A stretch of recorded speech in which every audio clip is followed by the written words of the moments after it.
ये कार्यक्रम सत्य घटनाओं से प्रेरित है।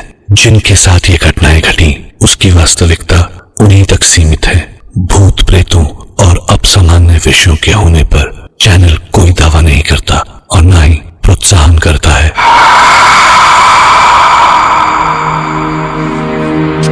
क्या आप कभी भीड़ में कुछ पलों के लिए किसी अपने से बिछड़े हैं? कैसा महसूस होता है? पर अगर कोई जिंदगी से ही बिछड़ जाए तो? क्योंकि जीवित और मृत इंसानों की दो अलग अलग दुनिया है जो अपने आप में पूरी हैं, पर दरअसल एक दूसरे के बिना उतनी ही अधूरी भी। और उनका एक दूसरे के बिना ये अधूरा होना ही उन दोनों दुनियाओं के बीच पुल बनाता है। और बेशक कभी कभी ये पुल बहुत खौफनाक हो जाता है। मैं डॉक्टर नागर, पेशे से मनोवैज्ञानिक और पैशन से ह्यूमन माइंड का फैन, हर रात आपके पास लेकर आता हूं मुझसे मिले कुछ लोगों की आप बीती, कुछ घटनाएं जिन्हें सुनकर हम सोचने पर मजबूर हो जाते हैं, क्या वो सच था?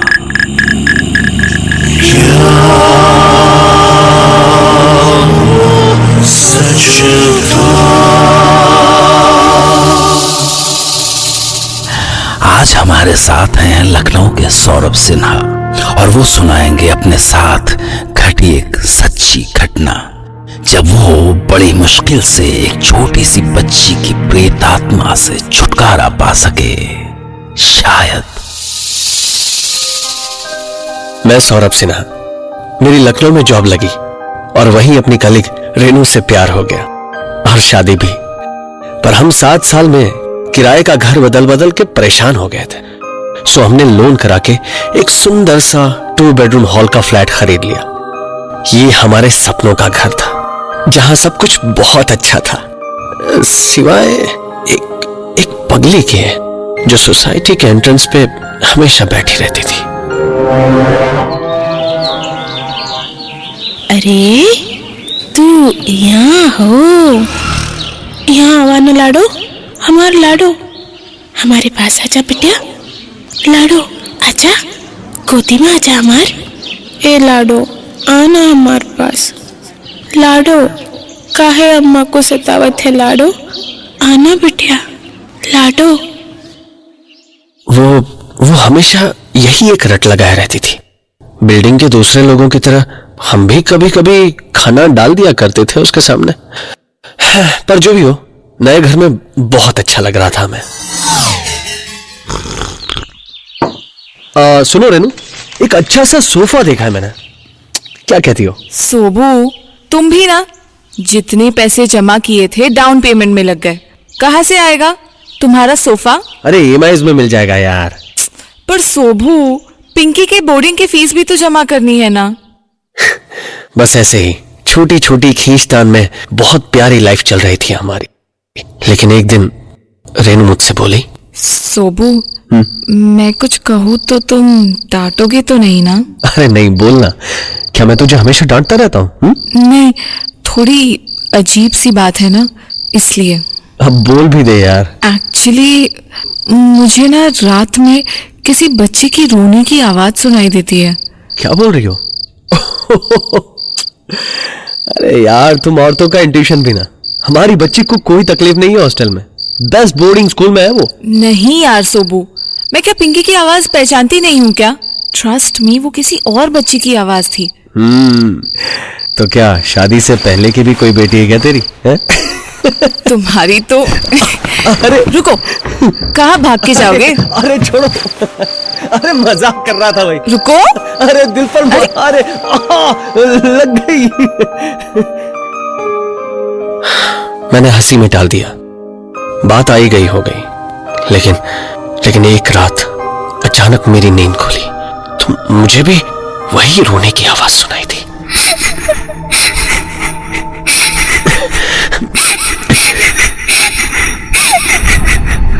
मैं झटके से बिस्तर से उठ गया।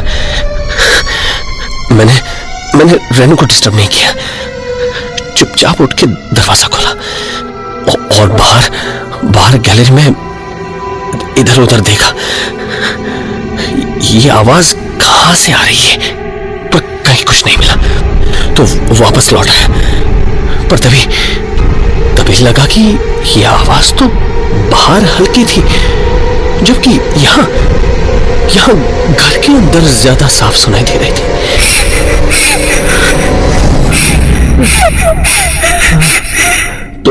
तो रेनू सही कह रही थी। मैंने अंदर जाकर रेनू को जगाया।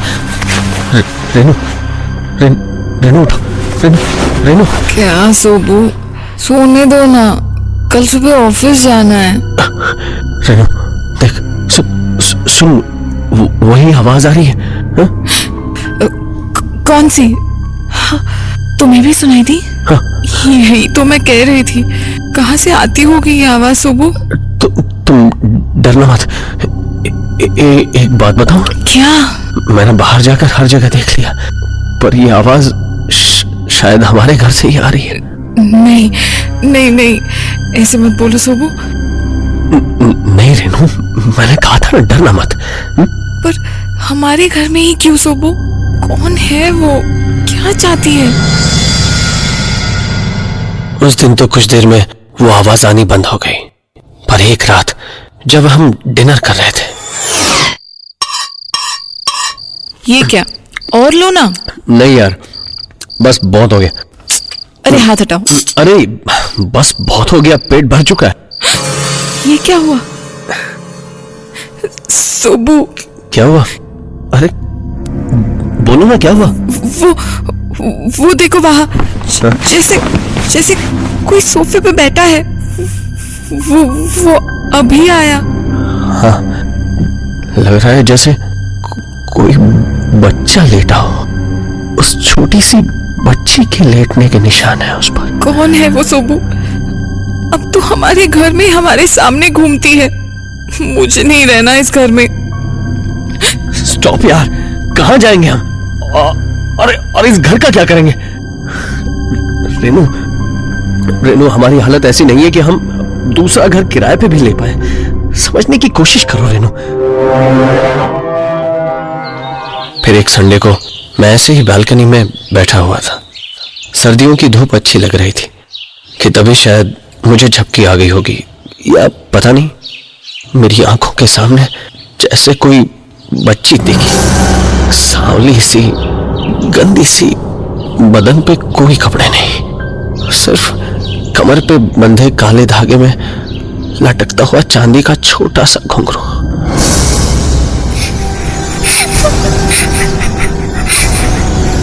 अम्मा,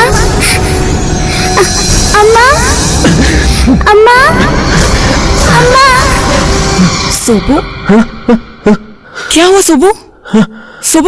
सोबू क्या हुआ? कुछ नहीं, कुछ नहीं। तुम इतना हाफ क्यों रहे हो? और ये पसीना, तबीयत तो ठीक है ना? कहीं नहीं सोबू? इट्स ओके, ऐसी कोई बात नहीं है।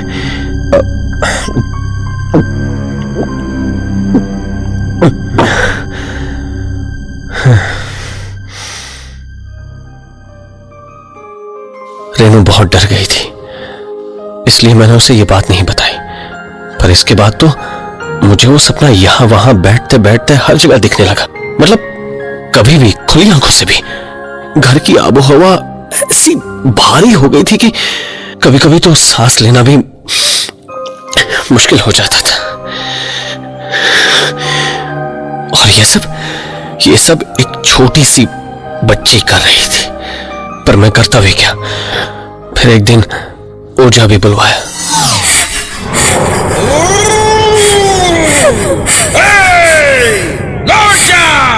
लौट जा इस घर से, छोड़ दे इस घर को, छोड़ दे, चली जा, नहीं तो बंद करके पेटी में डाल दूंगा। पर कोई फायदा नहीं हुआ। एक दो दिन की राहत, उसके बाद फिर वही सब शुरू हो गया। हार कर मैंने रेनू को कुछ दिन के लिए उसकी माँ के पास भेज दिया। फिर एक रात कुछ आवाज आई। मैं भागकर रूम से बाहर गया और आज मैं पहली बार उसे साफ साफ देख रहा था। और आज इस बार रोने की आवाज नहीं थी। वो बच्ची जैसे अपने छोटे छोटे पैरों से वो खुशी से मेरे घर से भागकर चली गई।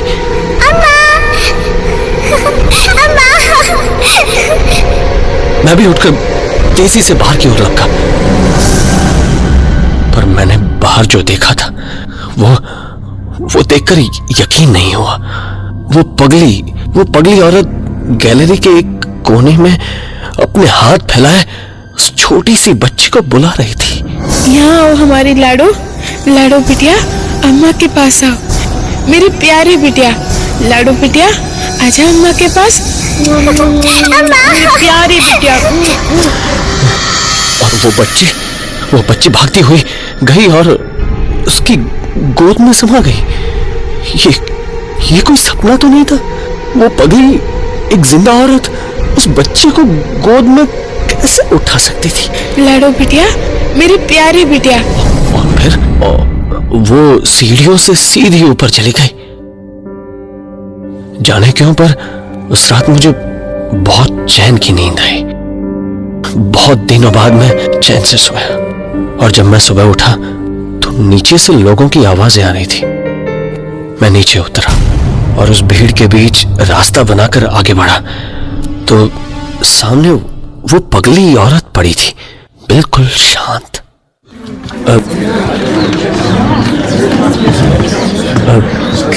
क्यों भाई, कब और कैसे हुआ? सुबह निकला तो देखा यहाँ पड़ी हुई थी।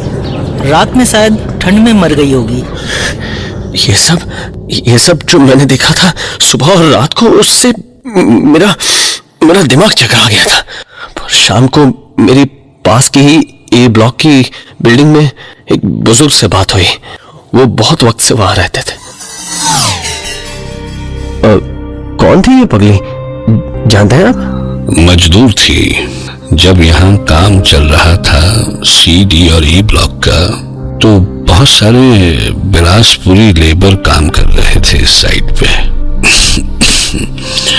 उन्हीं में से एक थी इसकी एक छोटी सी बच्ची गड्ढे में गिर के मर गई थी।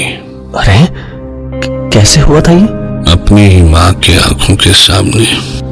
उस वक्त उसकी माँ बिल्डिंग में काफी ऊपर चढ़ी हुई थी, काम कर रही थी। तब यहाँ काफी सुनसान रहता था। आसपास जंगल झाड़ियां सी थी। मैं यही इस बालकनी के बाहर देख रहा था। मैंने देखा वो बच्ची रोती रोती अपनी माँ को ढूंढती हुई जा रही थी। अम्मा, अम्मा, अम्मा, अम्मा, अम्मा। तभी वो अचानक गड्ढे की ओर मुड़ गई। मैं चिल्लाया, अरे कोई है उधर?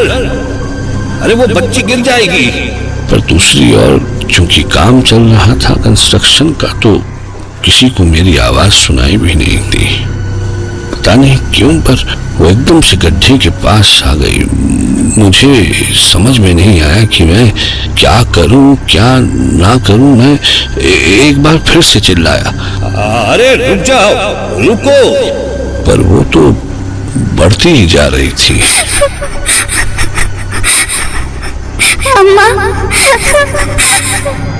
और तभी उसका पांव फिसला और वो गड्ढे में जा गिरी। काफी पानी था उस गड्ढे में। मैं भागा, पर जब तक सीढ़ियों से नीचे उतरकर वहां तक पहुंचता, तब तो कुछ मजदूर पहुंच गए थे। लाडो, लाडो, अरे कोई बचा लो अपनी बिटिया को। लाडो, लाडो, लाडो, अम्मा आ रही है। लाडो, लाडो, कोई बचा लो बिटिया को। बचा लो हमारी बिटिया को। लाडो, लाडो। अरे रस्सी डाल, अरे रस्सी डाल वहां से। ए कस के पकड़ा। हाली कर। अरे उतना हिलता ही नहीं। यहाँ लेटाई दो।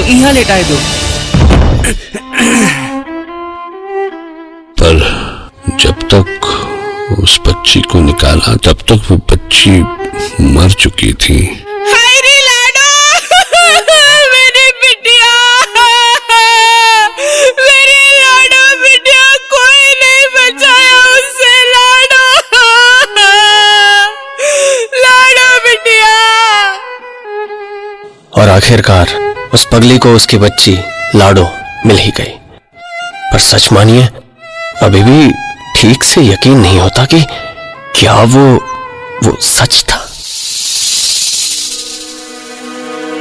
ये सब सोच के ही हैरत होती है। एक मन कहता है कि इस पर यकीन करो और दूसरा इनकार कर देता है। पर सवाल है कि उस बच्ची की आत्मा सौरभ के ही घर में क्यों आई? वहां तो बहुत सारे फ्लैट्स थे, कई सारी फैमिलीज होंगी, कहीं भी जा सकती थी वो। तो क्या वो अपनी मुक्ति के लिए सौरभ से ही उम्मीद लगाकर बैठी थी? क्यों? कोई जवाब नहीं है। क्या वो सच था?